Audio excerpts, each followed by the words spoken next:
दयाल हो दयाल हो दयाल। परमाराध्या श्री श्री ठाकुर को चरण मोर प्रणाम। जगत जननी श्री श्री बड़मा चरण मोर प्रणाम। परम पूज्यपाद श्री श्री बड़दा चरण मोर प्रणाम। परम पूज्यपाद श्री श्री आचार्य देव चरण मोर प्रणाम। यही वीडियो देखुवा समस्त गुरु भाई और माँ मानू रा और जयगुरु निवेदन करे। आज आलोचनार विषय है प्रतिलोम विवाह को भय करिबा कहीं। तो प्रथमे आमे जानिनबा वंशानुक्रमिकता एवं आनुषंगिक प्रश्न। जड़े भाई प्रश्न कले उन्नत वंशानुक्रमिकता पाइबाकु हेले कौन करिबाकु हेबो।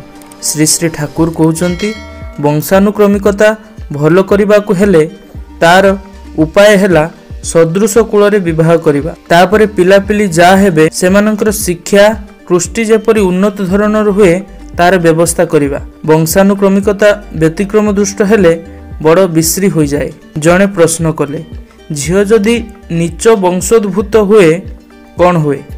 श्री श्री ठाकुर कहउचंती ता तो भल सेथिरे अनुलोम हुए सेटा अनेक भल। एबेकार जो दिन काल सेथिरे मन हुए समान वंश रे विवाह हेबा ही भल।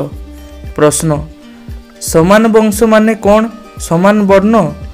तो श्री श्री ठाकुर कहउचंती ता छड़ा आउ कौन।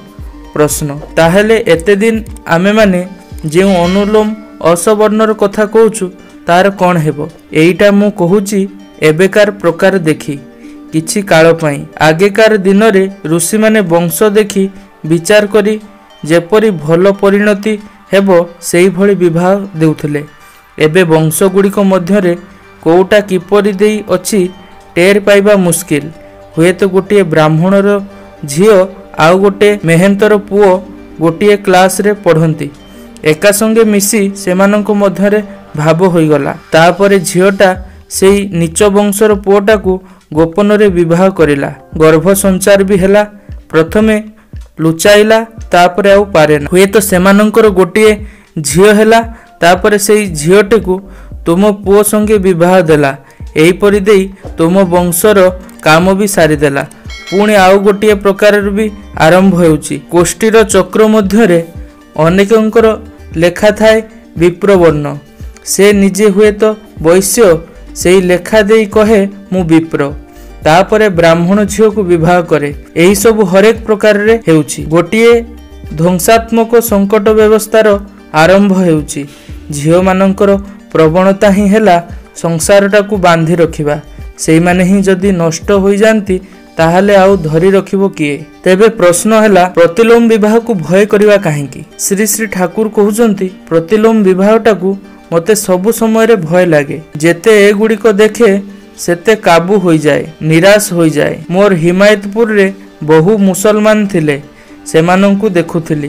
ता मध्यरे हिंदू झियो पेटरू जेउ मानंकर जन्म सेमाने हिंदूंको शत्रु बेसी हेउथिले। औरंगजेब मानंकु देखु सबु सेई भली। पुणी पशु मध्यरे भी लक्ष्य करिछि अवश्य कुकुर ही बेसी देखा जाए। हिंदू मानंको मध्यरे जेउ प्रतिलोम गुड़िक हुए सेमाने सबु सेई भली। हुए तो तुमे तार उपकार करिछो से तो मने ही रखेना फांक पाइले ही तुमको मारी दिए। वर्तमान प्रश्न होई पारे प्रतिलोम जातकर प्रकृति बदले कि ना। श्री श्री ठाकुर को प्रश्न कले प्रतिलोम जातक माने जे जन्मगत भावे दुष्ट इष्टमुखी होई नाम ध्यान करिवा फल तो सेमानंकर परिवर्तन होई पारे। श्री श्री ठाकुर कहउचंती चेष्टा करी देखि पारो जदि हुए तो भलो ही। हजरत मोहम्मद कहउथिले गोटिए पहाड़ 50 माइल दूर को दूरे जाउची ता विश्वास करो किंतु गोटिए मनीषर प्रकृति बदलिची ता विश्वास करना।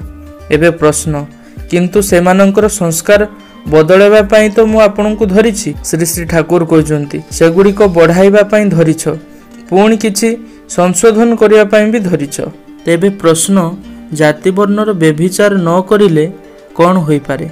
श्री श्री ठाकुर कहउचंती आंभ मानंकर पूर्व पुरुषंकर जेउ सब संपद थिला ता जदि यथायथ व्यवहार न करू ताहेले ता आस्ते आस्ते नष्ट होई जिवो। प्रश्न तेबे तो वर्णाश्रम केउठी नाही। श्री श्री ठाकुर कहिले ता मु भी कुहे एही जाति वर्ण मानिबा ही भल। एईटा व्यभिचार करिबा भल नुहे। जेउ टिकक एबे भी तिष्टि अछि ତା ଯଦି ଅକ୍ଷତ ରଖି ଚାଲି ପାରନ୍ତି ତା ଭିତରେ ଦେଇ ହିଁ ଗୋଟେ ବିରାଟ ସମ୍ଭାବନା ଯୋଗାଇବ। ଏବେ ଶ୍ରୀ ଶ୍ରୀ ଠାକୁରଙ୍କୁ ପ୍ରଶ୍ନ, କିନ୍ତୁ ମୁଁ ବ୍ରାହ୍ମଣ ହୋଇ ଯଦି ମୋର କରଣୀୟ ନ କରେ ତାହେଲେ ମୋ ଭିତରେ ସମ୍ଭାବନା ତ ଆସ୍ତେ ଆସ୍ତେ ନଷ୍ଟ ହୋଇଯିବ। ଯଦି କିଛି ବି ପାଳନ କରାଯାଏ ତା ବି ଭଲ। ସ୍ୱଳ୍ପମତି ଗରିୟସୀ, ଏଥିପାଇଁ ମୁଁ କୁହେ କିଛି କର। ଏବେ ପ୍ରଶ୍ନକର୍ତ୍ତା ପ୍ରଶ୍ନ କରୁଛନ୍ତି, ଅତ୍ୟନ୍ତ ଯେଉଁଥିରେ ଜନ୍ମଗତ ଦୃଷ୍ଟି ନ ଆସେ ଶ୍ରୀ ଶ୍ରୀ ଠାକୁର କହୁଛନ୍ତି ଏହା କରି ଯଦି 5 ଯୋଡ଼ା ମଣିଷ ବି ବଞ୍ଚି ରୁହନ୍ତି ପରମ ପିତାଙ୍କ ଦୟାରୁ ତାହେଲେ ସେଇ 5 ଯୋଡ଼ା ମଣିଷ ହିଁ ସବୁ ଓଲଟାଇ ଦେଇ ପାରନ୍ତି। ତ ଏବେ ପ୍ରଶ୍ନ, ବିପ୍ରପିତା ଓ କ୍ଷତ୍ରିୟା ମା ଠାରୁ ଜାତ ସନ୍ତାନର ବିବାହ କାହା ସଙ୍ଗେ ହେବା ଉଚିତ? ଶ୍ରୀ ଶ୍ରୀ ଠାକୁର କହୁଛନ୍ତି ସେଇଭଳି ଯେଉଁମାନେ ସେଇମାନଙ୍କ ସହିତ ହିଁ ହେବ ସମାନ ଘରେ।